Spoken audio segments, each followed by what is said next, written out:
Joliba Afternoon News. Les 5 ministres de la Défense du G5 Sahel se sont réunis du 31 août au 1er septembre à Niamey. Des précisions à suivre. Ce jeudi 2 septembre à Bamako, une manifestation a eu lieu contre la vie chère. Nous en saurons plus en cours d'édition avec nos reporters. Et dans la page culture, nous recevons comme invitée la réalisatrice Djelika Maman Traoré. Aimables téléspectateurs, bienvenue dans cette édition du Djoliba Afternoon News. Les 5 ministres de la Défense du G5 Sahel se sont réunis du 31 août au 1er septembre à Niamey. Objectif, revoir leur stratégie sécuritaire avec la reconfiguration de la force Barkhane suite aux attaques incessantes des djihadistes dans la zone des 3 frontières. La rencontre de Niamey a permis aux ministres de la Défense du G5 Sahel ainsi que leur chef d'état-major de redéfinir un nouveau concept stratégique de lutte antiterroriste afin de l'adapter au contexte sécuritaire actuel. Et nous poursuivons cette édition avec ce communiqué. Depuis plusieurs mois, la CANAM est en train de travailler dans le cadre de la bascule complète vers Active Premium, un nouveau système d'information intégré de type web service plus performant et répondant à ses besoins actuels, surtout dans un contexte d'évolution continue des nouvelles technologies de maîtrise des risques du régime. Ce nouveau système d'information vise, entre autres, à dématérialiser les feuilles de soins, optimiser les détails de règlement des prestataires conventionnés, assurer la traçabilité des transactions du système d'information de l'AMO, assurer la maîtrise des ressources et des dépenses du régime de l'AMO, dématérialiser et sécuriser l'authentification du bénéficiaire des prestations AMO. Manifestation hier à Bamako contre la vie chère. Les manifestants ont marché de l'ex-Babemba à la primature où les organisateurs ont lu un communiqué. Écoutons quelques réactions au micro de Bakoroba Nyare et de Oumou Makalou. À son Excellence, Monsieur le Premier ministre, chef du gouvernement. Son Excellence, Monsieur le Premier ministre, notre pays est confronté à une crise multidimensionnelle caractérisée par une insécurité générale. Compte tenu du contexte sociopolitique, il est d'une nécessité certaine de promouvoir la paix sociale. Loin de toute considération politique, la population souffre le martyre, Monsieur le Premier ministre. Nous nous sommes rassemblés dans l'unique objectif de lutter contre la cherté de la vie. Nous n'avons d'autres objectifs et puis nous allons nous battre jusqu'à ce que nous obtenons gain de cause. On a fait une première sortie, nous sommes venus, je pense que beaucoup d'entre vous étaient présents ce jour-là. Nous sommes venus, nous avons rencontré le Premier ministre, nous avons remis notre mémorandum, mais nous allons dire que ça n'a vraiment pas servi à grand chose. Parce que vu qu'ils nous ont fait des promesses qu'ils vont trouver une solution, mais que rien n'a changé. Et une deuxième fois, nous sommes sortis, même chose. Et c'est dans cette optique qu'on a décidé de sortir aujourd'hui. Et je pense que ça serait continuel jusqu'à ce que nous obtenions ce que nous voulons, qu'il n'est autre chose que les denrées de première nécessité reviennent comme avant. La Direction de l'information et des relations publiques des armées a tenu une conférence de presse dans la matinée de ce 2 septembre à Bamako. Objectif, informer l'opinion publique sur l'évolution des FAMA sur le terrain. Adama Sanogo et Moussa Tembine pour le compte-rendu. Organisé tous les premiers jeudis de chaque mois, la Direction de l'information des relations publiques des armées, la DIRPA, tient une conférence de presse. L'objectif est de faire le point de la situation sécuritaire. Parce que le mois d'août, du moins, n'a pas été tellement prolixe en événements. Il y a eu quelques attaques sur les FAMA. Il y a eu des efforts fournis par les FAMA dans le cadre des opérations. Et je pense, Inch'Allah, le Mali vaincra. Sur le terrain, les FAMA sont déterminés pour vaincre les terroristes, raison pour laquelle ils sont la cible de plusieurs attaques, soutient colonel Suleiman Dambélé. Les FAMA bougent, c'est parce que les FAMA sont continuellement en mouvement, qui sont attaqués sur des voies, sur des routes, par des engins explosifs improvisés, alors suivis des fois des attaques. Et ça ne nous décourage pas. Toutefois, estime cet autre colonel, une bonne prise en charge est réservée aux FAMA victimes d'attaques. Toutes les unités qui montent avec une équipe médicale, médecins et infirmiers. Alors maintenant, quand quelqu'un est blessé, c'est immédiatement, il y a une prise en charge avant de l'évacuer avec les partenaires. Et quand il est évacué, il vient au niveau de la polyclinique. Donc nous avons déjà un niveau 2 qui est à Gao, justement sur le terrain, parce que ça permet d'opérer les blessés, de les stabiliser avant de les évacuer. Les forces armées et de sécurité invitent les populations à faire preuve de plus de collaboration et c'est pour mettre facilement les terroristes hors état de nuit. Lors d'un point de presse animé par le mouvement national de la jeunesse du parti ASMA-CFP, des informations sur les conditions de détention de l'ex-premier ministre Soumeylou Boubèye Maïga ont été révélées par les organisateurs. Plus de détails dans cet élément signé Moussa Tembine et Abdoulaye Koniba Konaté. Les conditions de détention de l'ancien chef de gouvernement Soumeylou Boubèye Maïga, détenu à la maison centrale d'arrêt de Bamako, inquiètent les partisans du parti ASMA-CFP. Ils avertissent. Le but, c'est d'attirer l'opinion nationale et internationale de ce qui prévaut contre l'arrestation illégale et arbitraire de notre président. Donc c'est pour vous dire que le président, son état de santé à la date d'aujourd'hui est très fragile.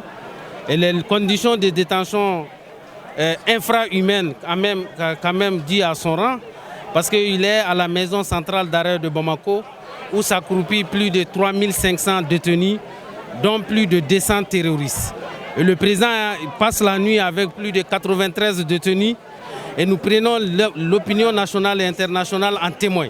Et si jamais par malheur quelque chose arrivait à notre président, nous tenons pour responsables les autorités de la transition et en premier lieu le Premier ministre Choguel Kokala Maïga. Le président du mouvement national de la jeunesse du parti ASMA-CFP dénonce l'arrestation de son mentor.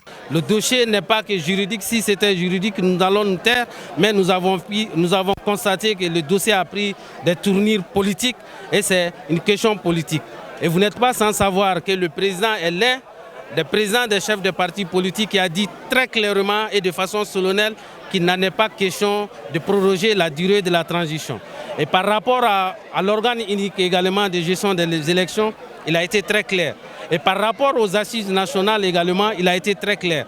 Donc, c'est des décisions politiques. Ils savent très bien que c'est un prétendant sérieux aux élections présidentielles de 2022.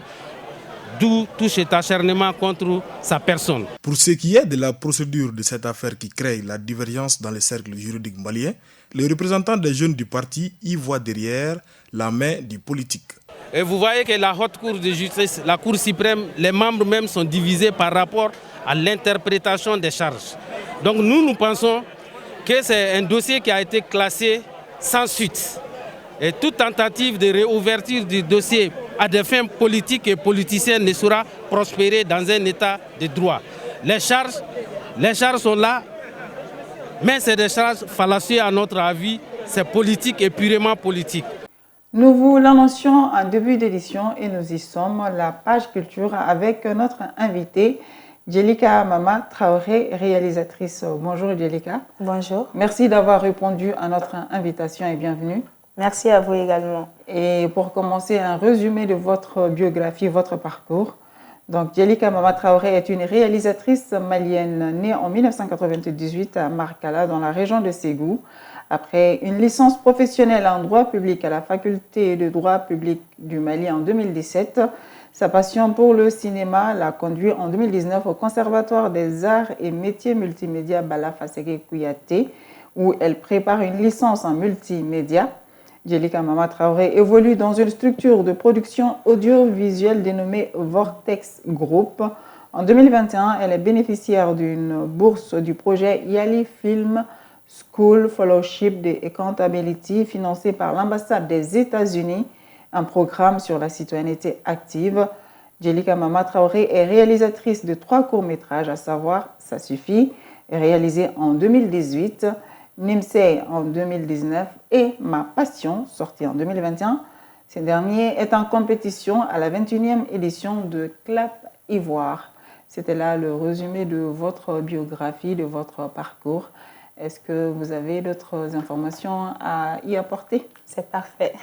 Alors, nous poursuivons. Première question. Votre film documentaire Ma Passion est en lice à la 21e édition du festival Clap Ivoire, le festival dédié aux jeunes réalisateurs de la zone UEMOA CEDEAO. Comment avez-vous accueilli cette sélection? Avec beaucoup de fierté et de reconnaissance parce que Clap Ivoire est un festival qui regroupe plein d'acteurs culturels, notamment du domaine cinématographique. Donc ça va être une occasion de partage et de rencontre, surtout qu'il y a plusieurs jeunes réalisatrices qui vont être là. Donc j'ai hâte d'y être et j'en profite pour remercier le Mali à travers le Centre national cinématographique du Mali pour la confiance mise sur mon modeste film. D'accord. Et de quoi parle votre film Ma Passion? Ma Passion parle de la vie du quotidien, du combat d'une jeune femme, Fadima Maïga, qui est musicienne, en même temps comédienne, qui se bat contre les préjugés de la société pour pouvoir réaliser ses rêves, qui est de devenir artiste un jour et voilà, renommée. Donc à travers ça, dénoncer les tares de la société, aussi également avec le témoignage de plusieurs personnages dans le film. Et pourquoi le choix de cette thématique sur la difficile vie des femmes artistes au Mali?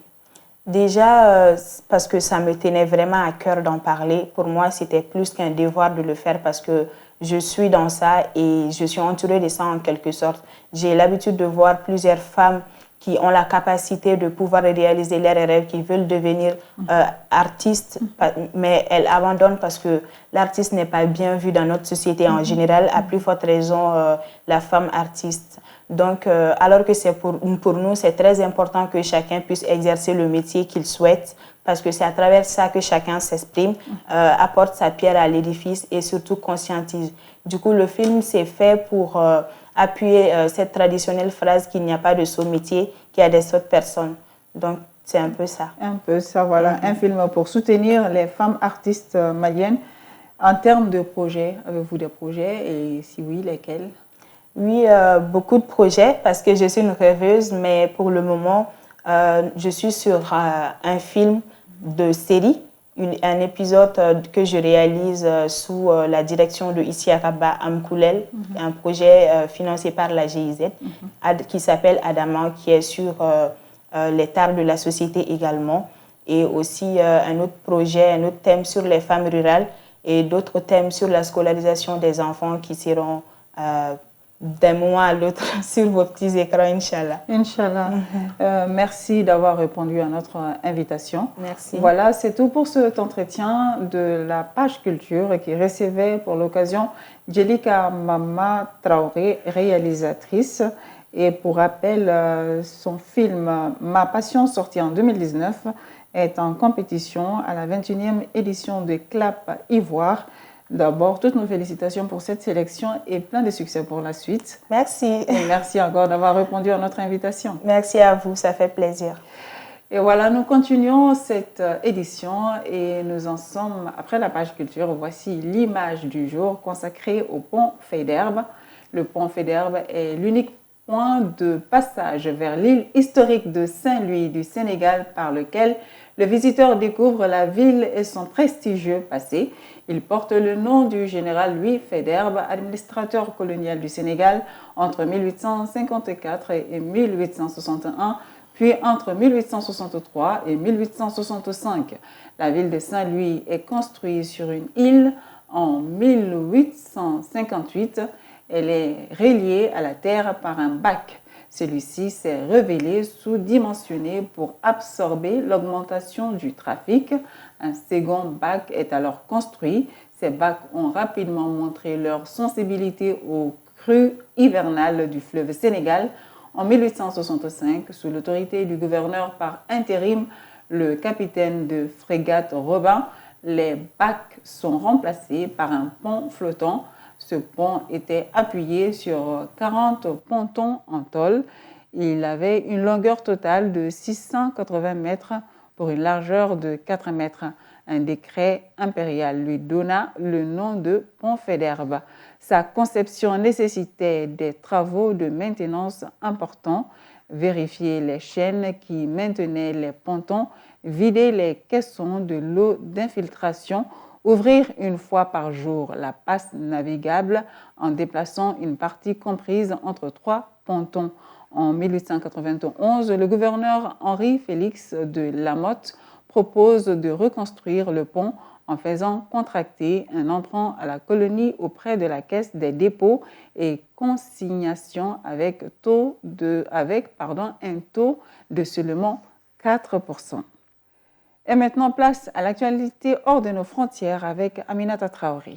Des habitants de Gousso dans l'état de Zamfara dans le nord-ouest du Nigeria réagissent à la fermeture temporaire des écoles primaires et secondaires au lendemain de l'enlèvement de plus de 70 lycéens.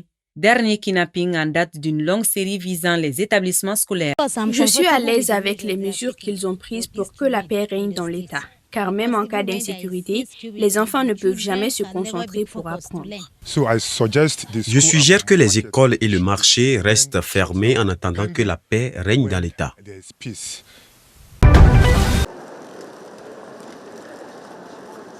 À Paris, des maires français comme afghans, le philosophe Bernard-Henri Lévy ainsi que des ONG participent à une conférence de solidarité avec l'Afghanistan sous l'égide de la mère Anne Hidalgo.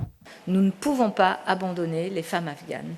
Nous ne pouvons pas abandonner ces petites filles. Nous ne pouvons pas convenir que parce que le sujet qui se passe là-bas pourrait avoir des conséquences ici, d'ailleurs en faisant fausse route dans l'analyse, parce que les conséquences, elles seront là si on ne se préoccupe pas de ce qui se passe là-bas. Et nous ne pouvons pas laisser ces petites filles et ces femmes livrées à ce sort qui est... pour moi, très très proche de quelque chose qui s'appelle l'esclavage. Les liens entre les talibans et les organisations terroristes internationales, il faut être d'une grande ingénuité pour les ignorer. C'est comme les liens de l'ISI au Pakistan avec le Lashkar-e-Jhangvi, le Lashkar-e-Toïba, le Jaïch-e-Mohammed, toutes les grandes organisations constitutives d'Al-Qaïda. Il y a une sorte de symbiose entre tout ça, quoi qu'il puisse nous dire. Il n'y a pas de spéculation à avoir. Le bilan des quelques semaines qui ont précédé la prise de pouvoir et des quelques jours qui l'ont suivi est là pour prouver qu'ils n'ont pas changé.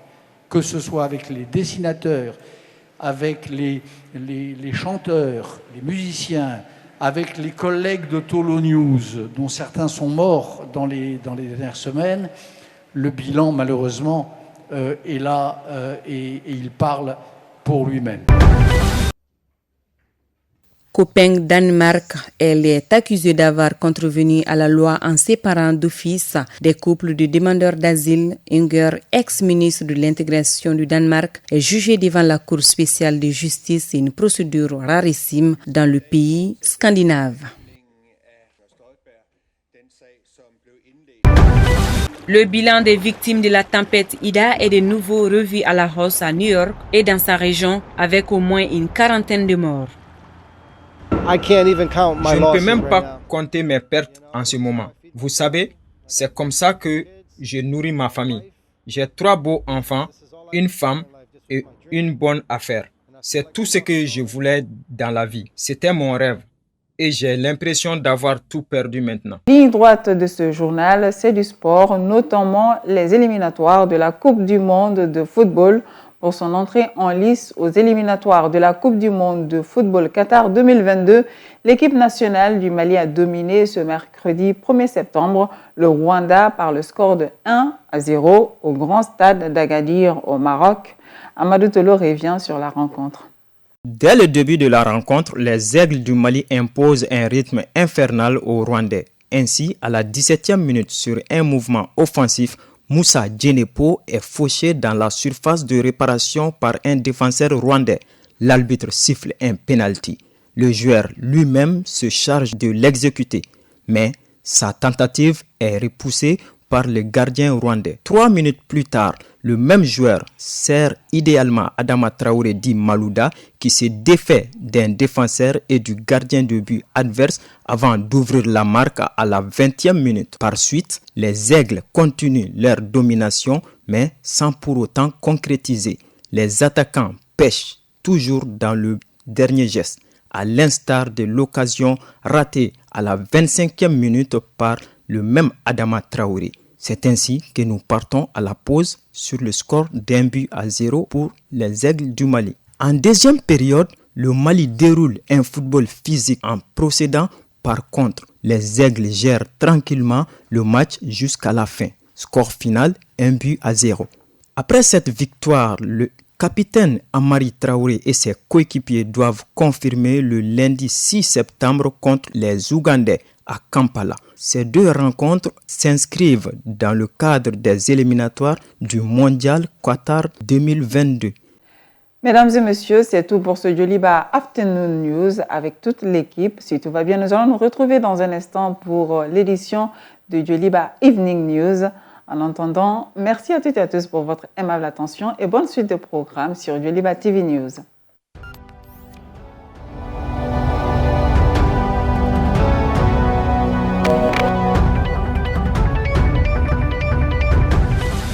Djoliba Afternoon News.